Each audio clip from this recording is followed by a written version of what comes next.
Hello dear students, नमस्कार। Yaduvanshi study point 2.0 में आपका स्वागत है। आज हम क्लास 10th एनसीईआरटी मैथमेटिक्स 2023-24 के लिए एक्सरसाइज 4.2 चैप्टर 4 द्विघात समीकरण क्वाड्रेटिक इक्वेशंस के क्वेश्चन संख्या तीसरे व चौथे को इस वीडियो में सॉल्व करेंगे। तो आप सभी छात्रों व छात्राएं वीडियो के शुरू से अंत तक जरूर बने रहें, जिससे कि आपके सवाल अच्छे समझ में आ जाएं।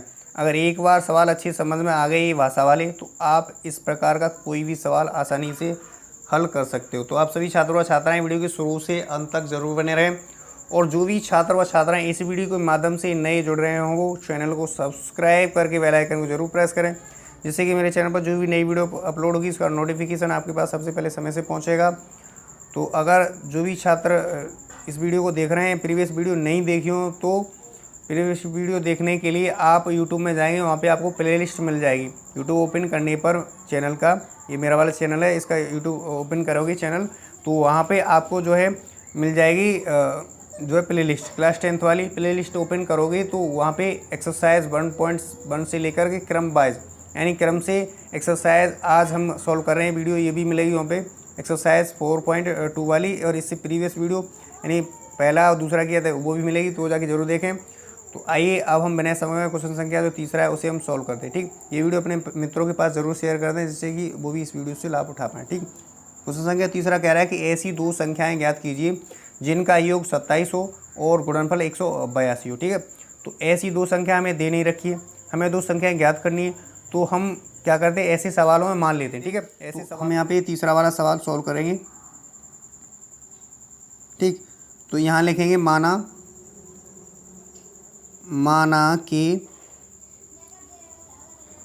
कि संख्याएं क्रमशः x तथा y हैं। ठीक है, हमने दो संख्या x तथा y मान ली।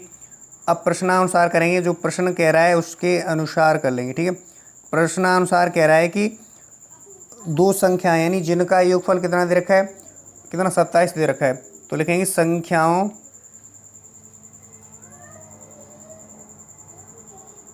का योग। ठीक है, संख्याओं का योग बराबर संख्याओं का योग 27 दिया है, तो संख्याएं कौन सी हमारे पास हमने मान रखी है x तथा y। योग के लिए जोड़ कर देंगे x प्लस y बराबर लिखेंगे 27। ठीक है, तो इस प्रकार से समीकरण 1 बना लेंगे। इसे क्या कर लेंगे, 1 बना लेंगे। अब क्या करेंगे, संख्याओं का गुणनफल भी दे रखा है। ठीक है, 182 दे रखा है, तो लिखेंगे संख्याओं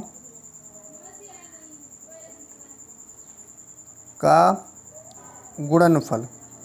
गुणनफल का मतलब होता है गुणा। ठीक, तो संख्याओं का गुणनफल यानी संख्या हमारे पास है x तथा y। गुणनफल के लिए गुणा कर देंगे, x गुणा y बराबर का लिखेंगे कितना, 182 लिख देंगे। इसको समीकरण दूसरा बना लेते हैं। ठीक है, अब हमें इस प्रकार से हमने दोनों समीकरण रैखिक बना लिए हैं। ठीक, अब रैखिक बना लिए तो क्या करेंगे, आगे करेंगे तो समीकरण यहाँ से देखा जाए तो यहाँ x गुणेगा y है, तो हम आसानी से किसी चर का मान निकाल सकते हैं। तो लिखेंगे समीकरण 2 से, क्या लिखेंगे, समीकरण 2 से, समीकरण 2 से यहाँ पे हम x का मान निकाल सकते हैं, चाहे y का मान निकाल सकते हैं। तो हम यहाँ पे क्या करेंगे, y का मान निकाल लेते हैं। y बराबर निकालेंगे तो 182 बटे कितना हो जाएगा, y का जो गुणांक है वो बटे में पहुँच जाएगा, तो y बराबर x बटे x हो जाएगा, सॉरी 182 बटे कितना हो जाएगा, 182 बटे हो जाएगा x। ठीक, तो इस प्रकार से हमने जो x का मान निकाल लिया। ठीक है, x का मान निकाल लिया। अब हम तीसरा भी मान सकते हैं इसको। ठीक है, मान लेंगे। अब हम क्या करेंगे, जो y का मान है वो समीकरण 1 में रख देंगे, हमने दूसरे समीकरण से निकाला था। तो हम क्या करेंगे, जो y का मान है उसको हम रख देंगे समीकरण 1 में। तो ठीक है, y लिखेंगे समीकरण 1 में y बराबर 182 बटे x रखने पर। ठीक है, रख देंगे, इसको रखेंगे तो जहाँ पे y है वहाँ पे 182 बटे x रख देना है। ठीक है, तो समीकरण 1 हमारे पास है x प्लस y बराबर कितना 27 है। ठीक है, और y की जगह रख देंगे कितना 182 बटे x, तो x प्लस 182 बटे x हो जाएगा बराबर का 27 लगेंगे। ठीक है, आगे इसे सॉल्व करेंगे। आगे सॉल्व करने पर यहाँ पे 1 मान लेंगे। यहाँ जो देखा जाए तो यहाँ एलसीएम आ गया x और 1 का आ गया x। ठीक है, 1 का भाग x में देंगे, x बार जाएगा, x का गुणा कर देंगे तो x स्क्वायर हो जाएगा। गुणा करने पर घात जुड़ जाती है, 1 घात और 1 घात 2 घात हो जाएगा। प्लस लगा लेंगे और x का भाग देंगे, इसमें x में 1 आ जाएगा, 1 का गुणा करेंगे 182 में, तो 182 आएगा बराबर का हमारे पास है 27। ठीक, अब यहाँ पे देखा जाए तो यहाँ एक मान का गुणा कर देंगे किसी का, एक का गुणा करेंगे 182 इसमें वाले, इसमें एक्स स्क्वायर प्लस 82 में 182 में करेंगे, ठीक है। और एक्स का गुणा करेंगे 27 में, ठीक है। तो गुणा करेंगे एक्स स्क्वायर प्लस का 182 हो जाएगा और बराबर का कितना हो जाएगा, एक्स गुणे का 27 यानी 27 एक्स हो जाएगा, ठीक है। 27 एक्स हो गया। अब क्या करेंगे, अब हम जो है इसको 27 को इस तरफ पक्षांतर कर लेंगे। क्या करेंगे, 27 को इस तरफ पक्षांतर कर लेंगे तो हम जो है हमारे पास क्या हो जाएगा, हमारे पास हो जाएगा जो है एक्स स्क्वायर तो है ही है और इस 27 को इस तरफ लाएंगे तो माइनस का हो जाएगा, प्लस की 27 है तो माइनस का 27 एक्स हो जाएगा। 182 है, 182 बराबर का 0, इस तरफ क्या बचा, 0 बचा। अब हमने क्या किया, हमने ये जो है एक द्विघात समीकरण बना लिया, द्विघात समीकरण बना लिया। अब हम यहाँ से इसके गुणनखंड कर सकते हैं आसानी से, ठीक है। तो गुणनखंड करेंगे हम, जो एक्स स्क्वायर का गुणांक है यहाँ पे 1 है, ठीक है। 1 का गुणा 182 में करके जो हमारे पास 182 आएगा उसका हमें ऐसा गुणनखंड करना है, ऐसा गुणनखंड करना है हमें 27 माइनस का प्राप्त कर लेना है, ठीक है। 27 प्राप्त कर लेना है। तो यहाँ से 182 का गुणनखंड किया जाए तो यहाँ 182 के ऐसे गुणनखंड कर लेंगे, यहाँ कर लेते हैं, 2 से काटेंगे, 2 9 में 18, 2 एकम 2 और करेंगे तो हो जाएगा 7 से काटेंगे, 7 से कट जाएगा, 7 एकम 7, 7 या 21 और 13 से कटेगा, 13 7 13 एकम 13, ठीक है। 13 एकम 13, 7 से काटेंगे, 7 एकम 7 और 7 या 21 और 13 से कट जाएगा, ये भाज्य संख्या, ठीक है। तो हम यहाँ से देखेंगे तो 2 गुणे 7 गुणे 13 आ गया, ठीक है। 2 7 14 और 13 को अगर गुणा किया जाए, 14 गुणे का 13 किया जाए तो गुणा करने पर हमें 182 प्राप्त होगा। कितना प्राप्त होगा, 182 प्राप्त होगा। इन दोनों को जोड़ दिया जाए तो हम 27 प्राप्त कर सकते हैं, ठीक है। माइनस का 14 लेंगे, माइनस का 13 लेंगे तो माइनस का माइनस में जुड़ जाएगा तो हमारे पास कितना हो जाएगा, हमारे पास माइनस का 27 प्राप्त हो जाएगा, ठीक है। तो यहाँ पे हमें ये वाला ले लेना। तो यहाँ आगे करेंगे तो एक्स स्क्वायर माइनस का 14 एक्स करेंगे और माइनस का 13 एक्स करेंगे और प्लस का 182 करेंगे बराबर का 0, ठीक। यहाँ पे 3 पद थे, यहाँ पे हो गए 4 पद, यहाँ 4 पद हो गए तो यहाँ से जोड़ा बन गया, 2 2 का जोड़ा बना लिया। अब हम जोड़े से कॉमन लेंगे, ठीक। जोड़े से क्या करेंगे, कॉमन लेंगे तो हम एक्स स्क्वायर माइनस का 14 एक्स में से कॉमन लेंगे तो एक्स स्क्वायर को लिख सकते हैं एक्स गुणे एक्स माइनस का 14 गुणे का एक्स लिख सकते हैं, ठीक है। यहाँ से देखा जाए तो एक्स कॉमन आ रहा है, क्या कॉमन आ रहा है, एक्स। एक्स कॉमन लेने से एक्स से एक्स कटेगा, क्या बचेगा, एक्स प्लस और माइनस माइनस होता है, एक्स से एक्स कटा क्या बचा, 14 बच जाएगा, ठीक है। तो इस प्रकार से इसके हमने यहाँ से कॉमन ले लिया तो हमें इसकी जगह क्या आया, एक्स और कोष्टक में एक्स माइनस का 14 आया, ठीक है। इसी प्रकार से जो चिन्ह है माइनस का चिन्ह लगा लेंगे, माइनस का चिन्ह यानी हम क्या करेंगे, यहाँ से माइनस का 13 एक्स और प्लस का 182 में से यहाँ से कॉमन लेना है, ठीक है। तो यहाँ से ये देखा जाए तो माइनस का 13 गुणे का एक्स लिखेंगे प्लस 182 को 2 पार्ट में बांट लेते हैं, ठीक है। 182 के हमने किए थे तो इसको 182 को लिख सकते हैं 14 गुणे का 13, 14 गुणे का 13 लिख सकते हैं। तो यहाँ से 13 कॉमन चला जाएगा, क्या चला जाएगा, 13 कॉमन आया है, ठीक है। तो इस चिन्ह के साथ लेंगे, माइनस का 13 कॉमन लेंगे, माइनस का 13 कॉमन लेने से माइनस का माइनस कटेगा, 13 से 13 कट जाएगा, क्या बचेगा, एक्स बचेगा। माइनस और प्लस माइनस होता है, 13 से 13 कटा यानी जो कॉमन होता है उसका भाग देते हैं, 13 से 13 कटा क्या बचा, माइनस का 14 बचा, ठीक। इस प्रकार से हमने इसको हमने कॉमन ले लिया, ठीक। तो माइनस का 13 कॉमन लेने से माइनस का माइनस कटा, 13 से 13 कटा, एक्स बचेगा, ठीक। वैसे भी ठीक है, वैसे भी हमारा एक्स बचेगा। और हम यहाँ से देखा जाए तो माइनस लगा लेंगे, प्लस माइनस माइनस होता है और 14 बराबर का 0 बचा, ठीक है। यहाँ से आगे करेंगे तो हमारे पास एक कोष्टक में आ जाएगा एक्स माइनस का 14 आ जाएगा और दूसरे कोष्टक में आ जाएगा एक्स माइनस का 13, ठीक है, बराबर का हमारे पास 0 है, ठीक है। एक कोष्टक के साथ पहले वाले कोष्टक के साथ भी 0 लेंगे यानी एक्स माइनस 14 के साथ 0 लेंगे पहले, फिर लेंगे एक्स माइनस 13 के साथ, ठीक है। लिखेंगे जब एक्स माइनस 14 बराबर का 0 तो एक्स बराबर माइनस की संख्या पक्षांतर करने पर 14 आ जाएगा प्लस का, ठीक है। प्लस का 14 आ गया, ठीक है। फिर क्या करेंगे, एक्स माइनस का 13 बराबर का 0 लेंगे तो एक्स बराबर निकालेंगे तो माइनस की संख्या इस तरफ पक्षांतर करने पर प्लस वाली संख्या हो जाती है, ठीक है। पक्षांतर करने पर अगर इस बराबर की इस तरफ प्लस की संख्या है तो माइनस की हो जाएगी, माइनस की संख्या तो प्लस वाली, ठीक है। इस तरफ से इस तरफ लाएंगे तब भी माइनस प्लस हो जाएगा, ठीक है। ये विशेष ध्यान रखना है, ठीक है, ये विशेष ध्यान रखना है। तो हमने इस प्रकार से एक संख्या हमारे पास 14 प्राप्त होगी, दूसरी संख्या प्राप्त होगी 13, ठीक है। तो हमने 2 ही संख्याएँ ज्ञात करनी थी, क्या करनी थी, 2 ही संख्याएँ ज्ञात करनी थी, ठीक है। तो यहाँ लिख लेंगे, यहाँ नीचे लिख लेंगे, ठीक है। लिखेंगे अतः 2 संख्याएँ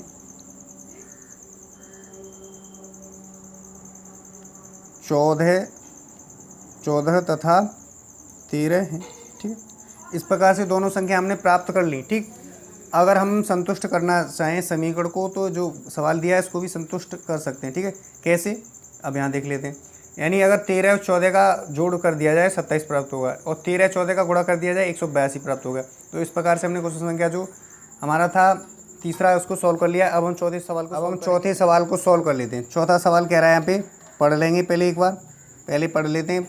सवाल कह रहा है 2 क्रमागत धनात्मक पूर्णांक ज्ञात कीजिए जिनके वर्गों का योग हमारे पास 365 दे रखा है। 365 हो तो हमें धनात्मक पूर्णांक दे नहीं रखे, नहीं दे रखे तो मान लेंगे 2 क्रमागत यानी क्रम से आने वाले पूर्णांक मानने, तो इसमें क्या करेंगे, इसको मान लेंगे। ठीक है, इसमें क्या करेंगे, मान लेंगे। तो लिखेंगे माना कि 2 क्रमागत धनात्मक पूर्णांक क्रमशः x तथा क्रम से आने वाले x प्लस 1 हैं। ठीक, x प्लस 1 हैं। ठीक है, यानी x प्लस 1 हो गया। 2 हमने धनात्मक पूर्णांक मान लिए। अब प्रश्न के अनुसार करेंगे, प्रश्नानुसार। ठीक है, प्रश्नानुसार में कह रहा है जिनके वर्गों का योग हमारे पास कितना दे रखा है, 365 दे रखा है। तो लिखेंगे 2 क्रमागत पूर्णांकों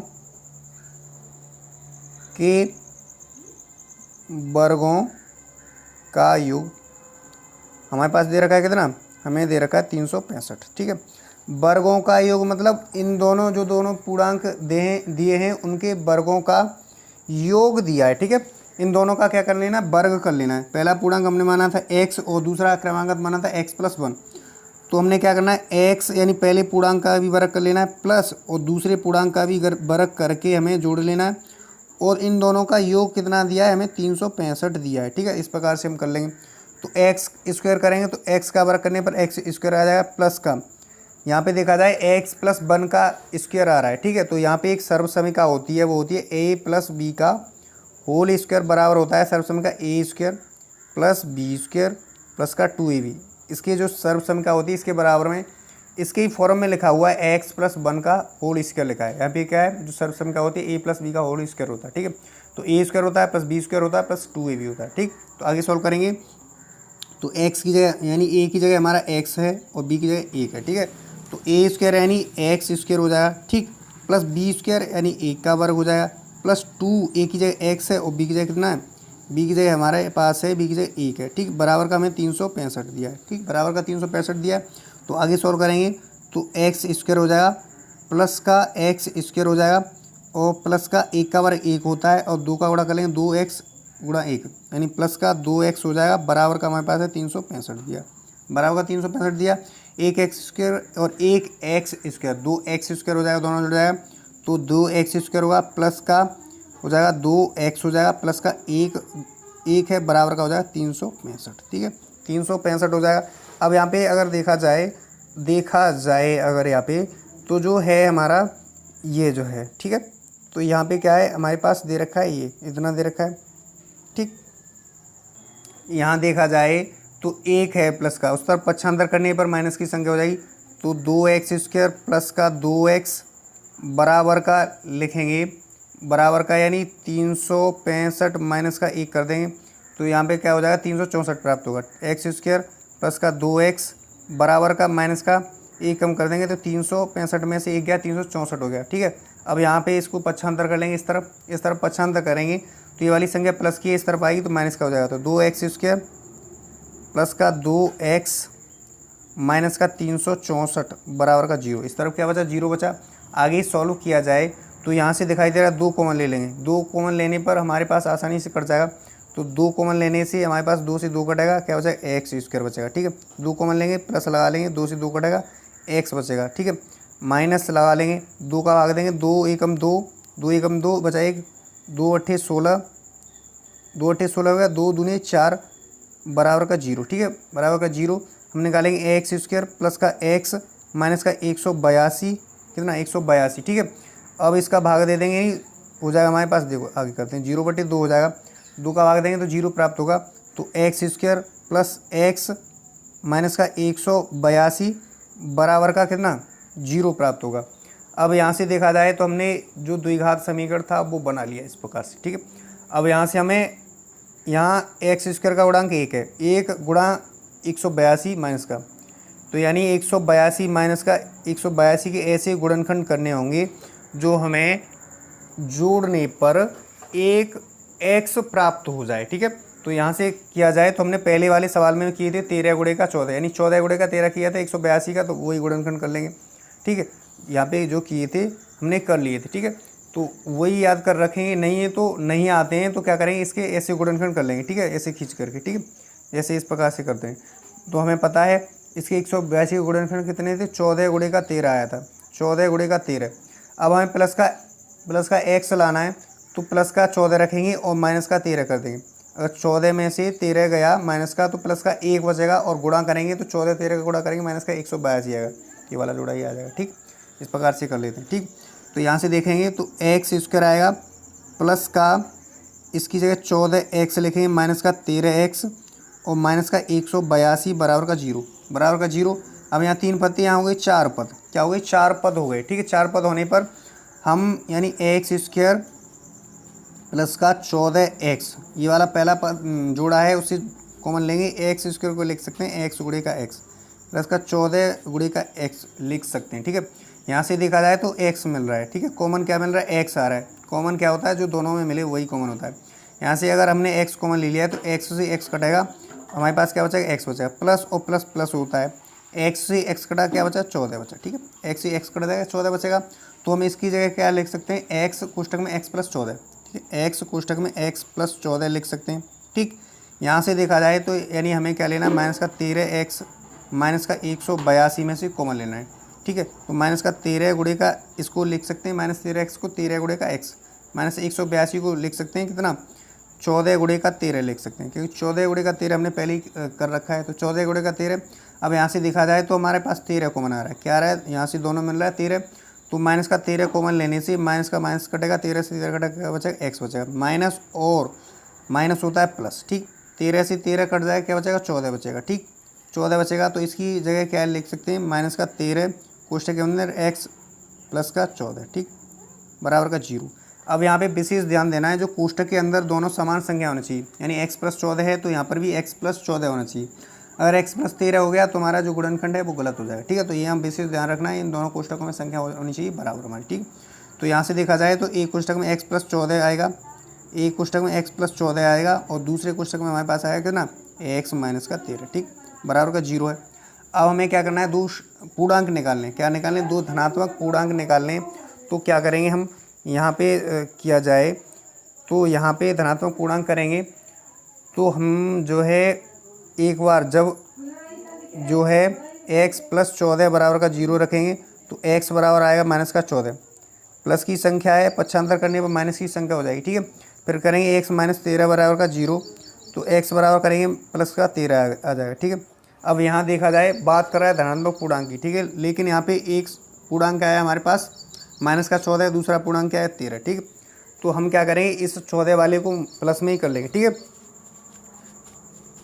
लिखेंगे यहाँ पे, क्योंकि x एक धनात्मक पूर्णांक है जो कि ऋणात्मक नहीं हो सकता, यानी जो कि ऋणात्मक नहीं हो सकता, इसलिए x बराबर 13, ठीक है, x बराबर 13, ठीक। तो यहाँ लिख लेंगे, यहाँ पे भाषा है उसको लिख लेंगे, यहाँ लिखेंगे जो हमने माना था, लिखेंगे क्योंकि x एक धनात्मक पूर्णांक है, x एक धनात्मक पूर्णांक है जो कि ऋणात्मक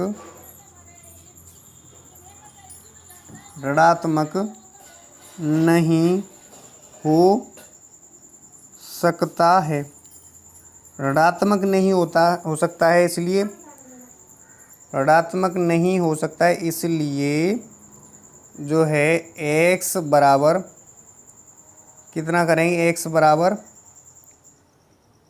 है ना, x बराबर जो है 14, ठीक है। माइनस का 14 आ रहा था, x बराबर 14 करेंगे, अतः लिखेंगे अतः दो धनात्मक